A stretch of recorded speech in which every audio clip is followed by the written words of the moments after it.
Assalamualaikum warahmatullahi wabarakatuh. Bismillahirrahmanirrahim. Allahumma sholli wa sallim ala sayyidina Muhammadin wa ala alihi wa sahbihi ajmain. Nama palsu Bapak Rektor dan semua jajaran yang saya hormati, Bapak Kapolres, Bupati dan atau utusan yang saya hormati. Utamanya Gus Sopur, ini teman saya juga guru kita semua yang saya hormati. Ini mau penguatan apa ini?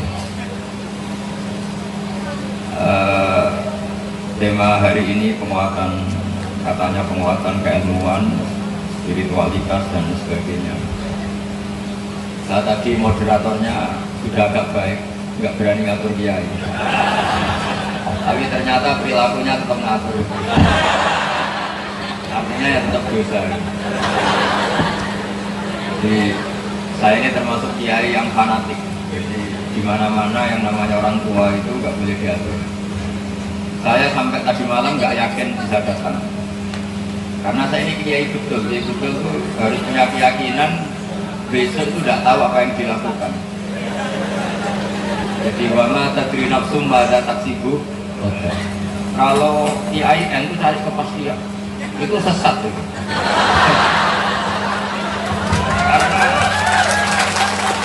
Karena manusia itu tidak tahu apa yang akan dilakukan. Jadi semoga ini tobat bareng-bareng. Jadi beda, ilmunya kiai itu beda. Ilmunya kiai itu saya sampai sekarang itu acara apapun seriusnya saya tetap gak mau janji. Karena saya pegang konstitusi wama tadri nafsum pada taksibu. Tapi manajemen modern mengharuskan kita ini dipaksa agak-agak sekuler. Terus saya minta kepastiannya, besok bisa datang enggak? Saya bilang, saya ini kiai, besok bisa saja saya mati ya. Karena ini kan satu acara di mana kita harus jujur. Kalau di dunia kiai, apalagi di dunia wali, itu membayangkan besok bisa melakukan sesuatu itu bagian dari degradasi. Karena Nabi pesennya sholatlah kamu sebagaimana sholatnya orang yang berpamit. Jadi kalau sholat subuh bayangkan nggak sampai duhur, nggak sampai asar nggak sampai maghrib. Saya lama sekali daftar di dunia itu, saya jiwai. Kemudian gara-gara yayan itu saya dipaksa agak mundur jadi orang modern yang dimanage, diatur, dikenalkan dunia yang saya tidak tahu. Tapi ya itu tadi, karena ini umatnya Rasulullah SAW ini tak. Saya pernah bilang UGM itu sampai hari 2 tidak satu, sampai 2 minggu, 3 minggu tidak bilang nggak iya. Sampai saya di Jogja ditemuin, terus pokoknya nanti setelah pulang dari UI tolong mampir. Ya kata saya, karena di hari yang sama. Tapi kalau dengan bilang besok, saya tidak janji kan. Karena saya dari UI mampir isi di UGM. Setelah saya menerangkan seperti ini, yang mereka terima. Kenapa mereka terima? Begini rumus saya. Mereka kan sudah tahu ilmunya mereka, jadi mereka butuh ilmu saya. Kalau saya basa-basi, berarti saya menerangkan ilmu yang sudah dipunyai. Makanya saya cerita di sini jujur. Saya justru nggak boleh cerita bahwa kepastian itu baik. Yang benar adalah ketidakpastian.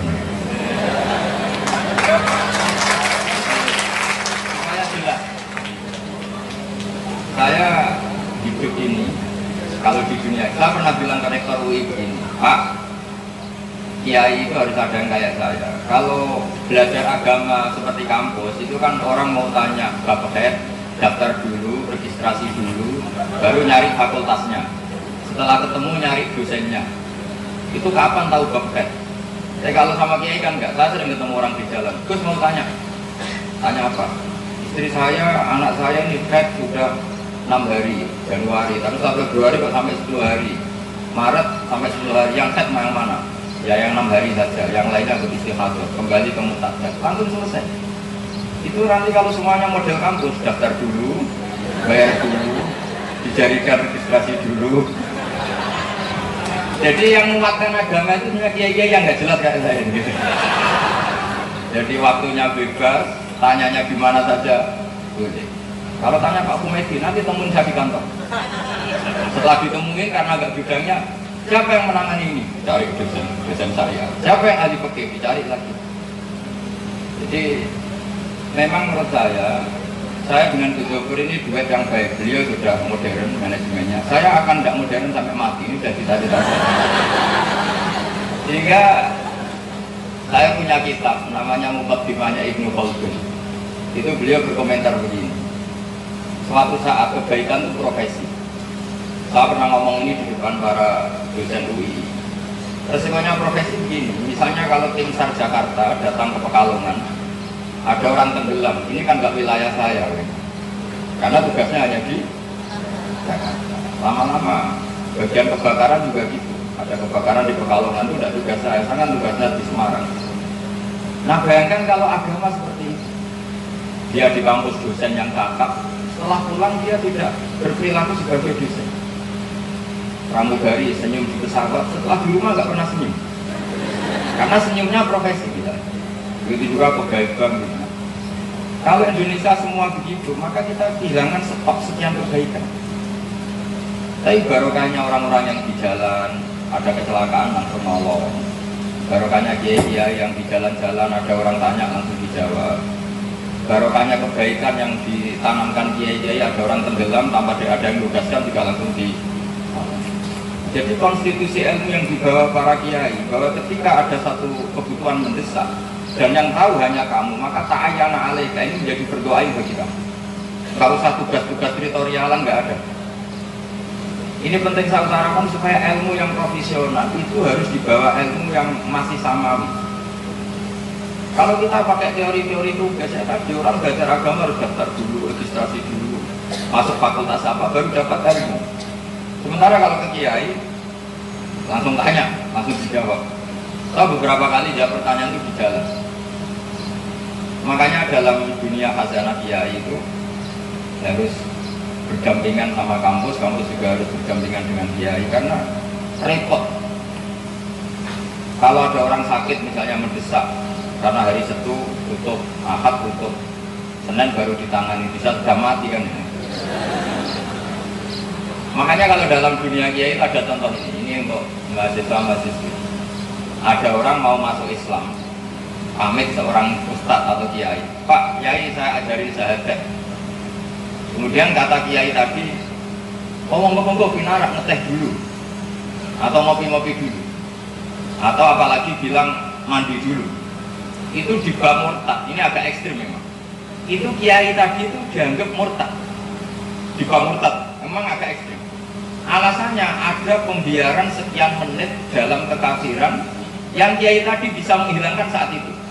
Jadi kalau ngetehnya 10 menit, berarti ada status kekafiran yang kiai ini ikut terlibat karena pembiaran.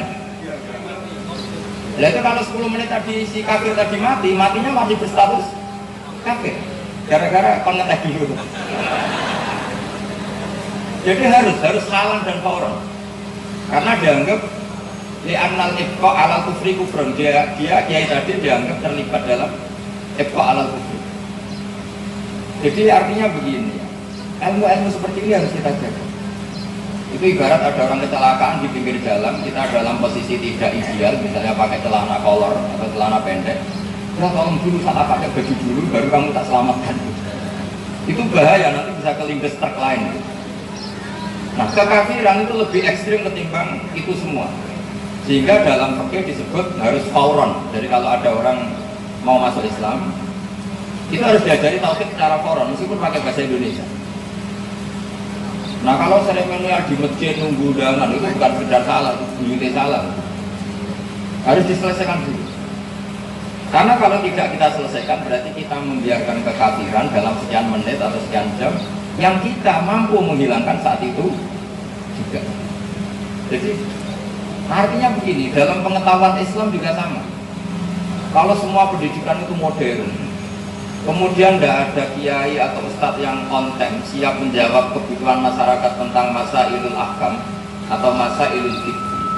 Ini bahaya sekali kalau semua hubungannya ke profesional. Karena kita sering menemukan di masjid orang tanya caranya sholat yang benar, di bab haji, di bab zakat dan seterusnya dan seterusnya. Maka menurut saya penguatan di sini itu yang penting itu kerjasama. Saya tidak boleh misalnya ekor sama pentingnya dunia kampus, kemudian saya bertradisi modern ya nggak boleh.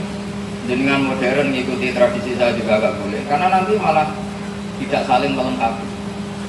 Ya nanti malah tidak saling apa? Melengkapi. Karena saya tidak bisa bayangkan. Saya pernah ngomong itu di depan rektor, bahkan saya minta tolong supaya rektor sama dosen-dosen itu ngakui fungsi-fungsi yang tidak jelas tadi. Karena tadi bagian dari tidak jelas itu bentuk dari kejelasan. Ya coba bayangkan misalnya nggak ada orang di perapatan di jalan-jalan. Kalau ada kecelakaan yang nolong pertama itu sar resmi apa orang-orang di jalan itu? Orang-orang di jalan. Jadi Allah itu bikin rahmat sudah seperti itu. Wasiat rahmati kullas. Nah kita yang di dunia modern kadang-kadang keterlaluan. Apa-apa harus prosedur, harus apa, SOP, itu repot sekali. Jadi makanya saya kerjasama dengan Bisulkur, dengan beberapa teman-teman modern itu memang amdan supaya dua ya kayak respon. Memang sebaiknya tidak pernah ketemu. Ya udah jalan beriringan saja, gak usah rukun. Saya khawatir malah nanti kalau rukun jadi kong kali kong yang nggak baik. Saya sampai sekarang itu tiap bilang orang tetap bilang enggak. Nanti kalau kurang sehari saya dikasih tahu, wah ini panitia butuh kepastian gitu. Ya itu salah kamu. Di dunia kiai nyari kepastian itu kriminal kan. Karena manusia itu nggak pernah pasti. Karena kita tidak bisa miliki diri kita sendiri. Kita ini biadillah yang nangani itu Allah. Gus tapi meskipun demikian tolong kasih kepastian. Jadi ini aja kamu minta sama Allah, karena yang tahu kepastian itu hanya Allah. Tak cari tauhid yang benar gitu. Tapi rata-rata tetap gak mau. Karena ya dosennya sudah nyuci otak ini. Supaya tauhidnya ala modern. Tapi saya juga gak mau didikte mereka. Ya itu kan, ya tapi untungnya saya ini dididik bangun, dididik bapak saya, orang itu insyirafus sotri. Jika saya legowo ketika kerjasama dengan kelompok lain dengan apa, tapi saya tetap jaga konstitusi saya. Karena itu bahaya kalau semuanya ikut itu bahayanya tadi. Saya berkali-kali ketemu masyarakat, kadang tanya di jalan, Gus, saya itu punya bapak kaya, tapi sudah lumpuh. Hajinya sekarang apa nunggu sudah mati? Ternyata setelah saya jawab itu bapak kamu makdub itu masih hidup, tapi sudah lumpuh. Harus haji sekarang. Kalau nggak bisa, ya amanatnya sekarang, jangan nunggu mati. Karena di Indonesia itu hanya populer haji amanat setelah meninggal. Jika kadang anaknya kurang ajar, paling kurang ajarnya, dan mati wes amanat yang murah 7 juta. Gitu. Di bank kaji urek 36 juta. Ya itu juga. Nah. Tapi kita sebagai ulama itu menyarankan sebaiknya dimakdubkan. Makdub itu artinya dia diputuskan haji supaya ikut niat karena masih hidup, kemudian yang melakukan orang lain. Tapi di Indonesia niabah, kaji niabah atau kaji amanat itu masih nunggu setelah meninggal. Nah kalau setelah meninggal itu mayat ini tidak dapat ganjaran sebetulnya, karena kaji amanat itu hanya mengesahkan harta itu diwaris setelah menyelesaikan kewajiban-kewajibannya mayat. Tapi kalau dia masih hidup itu artinya dia ikut kontribusi memutuskan dirinya haji, hartanya dipakai haji. Ini kalau tidak ulama yang ngomong terus itu repot. Itu kan jelas itu. Ada imro'atun min Khosam tanya, ya Rasulullah, inna faridatallah ala ibadihi adrokat abi syekhon kabiran la yastati'u ayasbuta ala rohilah. Kewajiban haji menemui bapak saya, artinya ada ayat tentang wajibnya haji. Pas bapak saya sudah sepuh, gak bisa naik kendaraan, apa saya harus menghajikan beliau? Jawabannya Nabi, andaikan bapak kamu punya hutang, apa setelah kamu bayar hutang itu lunas? Iya ya Rasulullah. Ya sudah, bapak kamu hajikan saja. Jadi sebenarnya kaji amanat itu sebaiknya malah kalau pas masih hidup. Satu, dia urun niat, dia berkontribusi ikut memutuskan. Tapi di Indonesia itu belum lagi, nunggu setelah apa? Meninggal. Nah itu harus ada ulama yang ngomong. Nah itu contoh saja. Karena kalau ulama tidak yang ngomong, kampus itu hanya ngomong sesuai SKS-nya. Betul maksud saya itu. Jadi nggak ngerti kebutuhan apa yang menjadikan orang harus masuk surga itu nggak ngerti. Taunya pokoknya urusan SKS. Nah ulama harus tetap seperti saya. Apa yang menjadi problem masyarakat tidak melakukan hukum-hukum Allah diinventarisir itu, terus diomongkan terus menerus supaya jadi nilai yang berlaku di masa. Itu bedanya kiai dan dosen. Kalau sama tanya baik mana, karena saya kiai tak jawab baik kiai. Jadi nggak apa-apa kalau sama dosen jawab saja baik dosen, nggak apa-apa. Kita beda pendapat nggak apa-apa. Tapi saya mohon berlatihlah demikian supaya kita ini sehat. Jadi jangan sampai kemodernan kita memanage itu sampai melupakan asas-asas tadi. Saya ini kan lama di Jogja, itu kebutuhan spiritual. Karena tadi yang ngomong psikologi misalnya hanya dosen psikologi, yang ngomong ekonomi hanya dosen ekonomi. Padahal yang ekonomi ya butuh psikologi, yang psikologi juga butuh. Nah kalau kiai kan psikologi ya diomongkan, ekonomi ya meskipun nggak ada yang spesifik, nggak masalah. Sementing ini menjadi pasar umum, bukan pasar bebas tapi pasar. Itu dulu Nabi zaman Sugeng itu kalau mengajarkan psikologi itu gampang sekali, mudah sekali. Jadi Nabi misalnya, ya Rasulullah, gara-gara saya perang derek jenengan, saya ini tangan saya putus, kaki saya luka, semua tubuh saya luka. Jawabannya Nabi sederhana, orang-orang kafir itu yang bela-belain Tauhid, bela-belain Lata Uzza juga sakit, itu saja berani. Masa kamu demi Allah tidak berani? Jadi jawabannya itu ya ringan saja. Iyang saskum korkum fakul masal koma korkum mislu. Jika kamu luka karena perang demi Allah, mereka juga luka perang, padahal mereka demi Tauhid. Sebagian ayat disebut watarjuna minallah ma la yarju. Jadi intakun ta'lamuna fa innahum ya'lamuna kama ta'lamun watarjuna minallah ma la yarju. Kalau kamu sakit karena menempuh pendidikan, orang-orang di luar kita juga sakit. Oh kita punya kelebihan watarjuna minallah ma la yarju. Kamu punya harapan, sementara mereka tidak punya harapan. Saya pernah ditemuin seorang sosiologi, Gus pondok-pondok itu kok kayak otoriter, karena kiai itu posisinya kayak raja, semua santri melayani gini-gini. Wah itu menurut saya otoriter. Terus dokter sosiologi ini tak suruh, coba kamu sekali-kali lihat film Cina. Film Cina itu ketua geng itu ngalah-ngalahi kiai. Rokok ada yang bawakan, nyumet rokok era gelem, ada yang nyumet. Kenapa itu tidak kamu kritik? Setelah lihat film itu bilang, tak bergegi, dasar rabakat soleh, nak ngeritik kiai seneng, ngeritik geng Cina nggak pernah kata saya. Terus dia akhirnya dia sebenarnya mau bikin disertasi tentang perilaku kiai. Dia ngeritik dunia kiai itu otoriter, terus semua ingin dilayani gini. Dia bilang kami itu tidak fair, lihat film Cina dulu. Setelah lihat film Cina ternyata geng-gengnya itu juga dilayani sedemikian lebih. Akhirnya iya bisa ngeri Cina di Bank Indonesia. Artinya apa? Kadang-kadang karena kiai itu figur menarik, terus diteliti karena sebagai figur menarik, bukan meneliti sesuatu yang mayuslikul umat, yang maslahat bagi umat.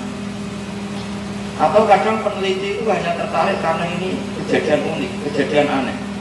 Nah, ini saran saya sama Yayan Pekalongan. Kalau agama tidak begitu cara berpikir, telitilah sesuatu sing yuslikul umat yang bisa maslahat untuk umat. Jangan tertarik karena ini kasus spesifik atau aneh atau diabaikan terus kita teliti. Padahal diabaikan masyarakat itu bukti bahwa itu tidak ada nilainya dalam perjalanan bangsa ini atau perjalanan agama.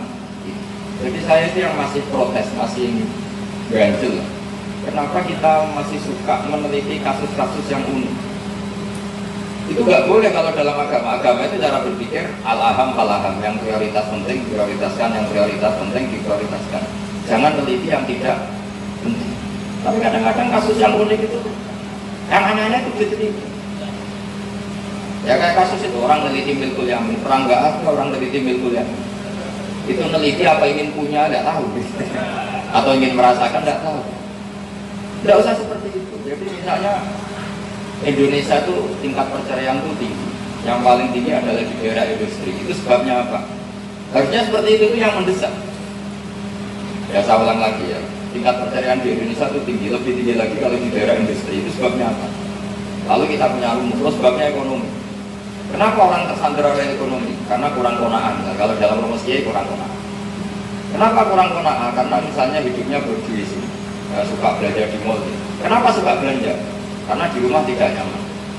Kenapa tidak nyaman? Karena tidak nikmati sholat, tidak nikmati wiridan, tidak nikmati kebenaran atau kebaikan spiritualitas. Itu Nabi kalau sudah sholat itu lupa, saking asiknya dengan sholat. Sampai sholat diistilahkan rohatul mukmin, istirahatnya orang mukmin. Ya itu saya kalau di rumah ngajar sampai 3 jam, mungkin sampai 5 jam.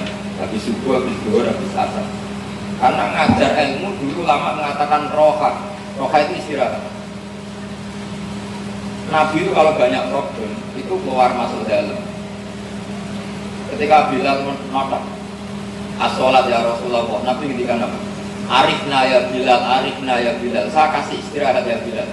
Lalu itu sholat itu asik. Makanya beliau ngendikan waktu roto ini di sholat, nyaman saya itu kalau sudah sholat.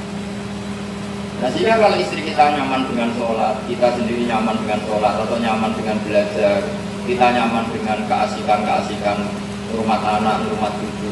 Jika ini bisa melawan keasikan yang karena berdiri sedang, karena belanja, karena shopping.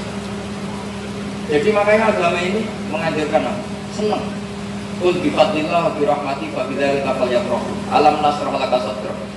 Karena dengan senang dengan kebaikan ini insya Allah kita tidak tersandra. Harus senang dengan sesuatu yang maksiat. Harus senang dengan sesuatu yang berbiaya. Karena kita sudah asik dengan diri. Memang resiko kiai kayak saya itu terus gak suka diundang orang. Karena kalau saya di rumah itu tidak asik. Itu ya agak resiko bagi anda. Saya gak resiko bagi saya. Karena memang saya itu sudah asik. Saya kalau di rumah yang tolak rumah tidur, rumah anak-anak, senang sekali. Jadi makanya saya mohon, semohon-mohonnya, kalau IAIN ini jadi solusi bagi bangsa ini, bagi agama ini, nyari sesuatu yang halul masyakil, kalau dalam agama yang bisa solusi bagi sekian problem. Jangan menuruti aturan-aturan dalam penelitian yang berdasar unik, kasus unik, spesifik. Tapi ya ini kadang-kadang nggak dibutuhkan oleh agama. Kadang-kadang kita teliti itu tidak memang istiqul umat, tidak sesuatu yang untuk istiqul umat. Tidak masalah. Saya sering ketemu dosen-dosen, ketemu peneliti, misalnya fenomena apa yang aneh-aneh. Saya juga kenal banyak orang yang meneliti yang aneh-aneh. Kalau itu tidak IAIN, tidak mengatasnamakan agama, nggak masalah. Tapi masalahnya kita sudah disematkan status agama. Kemudian meneliti sesuatu yang unik, dikagumi juga oleh orang-orang yang unik. Akhirnya kita jadi bangsa unik. Ya itu enggak apa-apa sebenarnya kita jadi bangsa. Masalahnya kita mengembangkan status apa? Agama. Nah, status ini yang harus kita jadikan benar-benar status. Nah, ciri utama agama adalah ittaqillah haitsuma. Kamu di mana saja takwa. Takwa itu artinya apa? Melakukan perintah. Jika kalau kita guru ya guru sebagai status. Hidup di kampus ya statusnya guru, di rumah ya guru, ketemu masyarakat juga kita guru. Jangan di kampus guru, setelah di rumah ada tetangganya tanya, Pak dosen saya tanya, saya punya problem gini. Kalau tanya di kampus, daftar dulu. Wah repot. Kita misalnya pramugari senyum, setelah di rumah duduk. Kalau ingin melihat saya senyum, naik pesawat dulu. Pas di sana saya ramah. Itu yang ditakutkan Ibnu Khaldun. Suatu saat kebaikan itu profesi. Makanya Ibnu Khaldun andaikan hidup zaman sekarang banyak pengelola yatim piatu yang oknum, ya tentu tidak semua tapi banyak. Terus ada hadis ana wa kafirul yatim kahateni fil jannah. Sekarang pengelola yayasan yatim piatu yang untung dari situ dan pekerjaannya di situ, yang sebetulnya mentalnya bukan syafaqah, bukan mental tarbiyatul yatim atau murabil yatim. Nggak tahu maknanya hadis itu di mana. Bahkan sebagian memang itu dijadikan profesi. Nah kita ingin kebaikan itu status, bukan apa? Profesi. Makanya kata Ibnu Khaldun, suatu saat kebenaran itu sina profesi, bukan apa? Makanya saya mohon sama dosen, sama semuanya lah. Kalau Anda dosen, itu bukan profesi sebagai dosen, tapi statusnya memang dosen, pengajar. Jika di kampus IAIN yang ngajar, nanti di desa-desa tertinggal juga sebagai pengajar. Jika banyak muncul desa-desa binaan yang terinspirasi oleh dosen-dosen IAIN. Kita sebagai kiai gitu, saya tuh punya pondok banyak, termasuk di Sragen, di Boyolali. Karena saya ini sudah merasa saya kok kayak kiai besar, di mana-mana dihormatin. Jangan-jangan saya niai karena dihormati. Saya sebagai orang yang ingin ikhlas itu merasa dosa. Saya nyari daerah yang saya posisinya nggak dihormati. Bahkan mereka nggak tahu kalau saya ini orang alim. Betul nggak? Karena saya ingin benar-benar bina. Saya itu kalau beli pesolatan sampai sekian per juz, tak kasihkan pesolatan pegon. Saya itu pernah ngajar Aqidatul Awam, ngajar pegon. Nah sekarang di daerah yang saya ajari itu sekarang sudah tahu kalau saya sekarang orang alim. Saya itu agak kecewa. Karena tadi, nah saya bayangkan bagaimana saya punya komunitas dokter-dokter spesialis banyak di Bojonegoro. Itu ada tugas itu, mereka punya penyuluhan di desa-desa tertinggal. Saya bilang gini, kalau Anda tugas di rumah sakit itu profesi, karena dapat gaji. Jadi kalau Anda tugas di kampung-kampung pedalaman itu status, Anda benar-benar berstatus dokter. Di mana-mana ingin mengobati masyarakat. Tapi kalau mengobati sama yang daftar itu Anda profesi. Jadi banyak yang tobat, alhamdulillah. Ini lewat pengajian ini katanya, ya sudah ini vulgar saya mutlak. Sampai sakit hati apa enggak ada urusan. Tapi ini ngaji supaya berkah. Tolong kebaikan Anda ini tidak sekedar profesi tapi apa? Jadi di pesawat ya ramah, di rumah ya ramah, di kampus kita dosen, di rumah juga kita dosen, di tempat rumah sakit kita dokter, di rumah di masyarakat juga berstatus sebagai apa? Sehingga masyarakat kapan saja akan menemukan status-status ini, menemukan dosen, menemukan dokter, menemukan kiai. Tapi kalau profesi, ya tadi lama-lama misalnya Pak Kapolres ini, enggak sudah. Lama-lama ini kalau Pak Polisi misalnya ada maling pas dia cuti, biarin aja kan pas ada tugas. Kayak apa bahayanya kalau semuanya nuruti apa? Profesi. Jadi kalau ya sudah kira-kira seperti itu. Saya kira sekian. Assalamualaikum warahmatullahi wabarakatuh.